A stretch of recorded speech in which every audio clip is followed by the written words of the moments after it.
According to the World Economic Forum's 2021 Global Gender Gap Report, the COVID-19 pandemic has rolled back years of progress towards equality between men and women. To reach gender parity on areas like education, health, economic opportunity and political empowerment will now take an average of about 135 years. Now, this is 36 years longer than what last year's report indicated. The Straits Times speak to Saadia Zahidi, the WEF's managing director.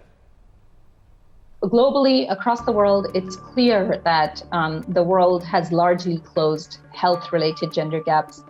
Largely, the world has closed education-related gender gaps. But of course, that depends. If you go to certain parts of South Asia, that looks very different than certain parts of East Asia when it comes to the education gender gap. So there's still obviously countries that need to catch up quite a bit in terms of girls' and women's education. But largely speaking, around the world, the trend is a very positive one on health and education. Where there's a major concern is that economic participation was something that was already not doing well relative to how talented and skilled women already are. For example, in most parts of the world, women make up a larger set of the students in universities than men do. So we have the talent base, and that has been a trend that's existed for at least a decade. So we have the talent base, and the newly incoming high-skilled workforce of the world is actually more female than it is male.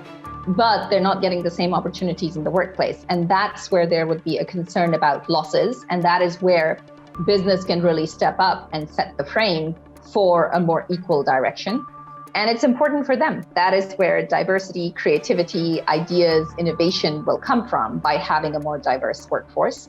And on the government side, there's two elements of that. There's policy making that has to apply a gender lens, but there's also the representation of women in politics itself. And that's where there's also the second gap that we measure in the index. And for most parts of the world, the political gender gap is the area of biggest concern.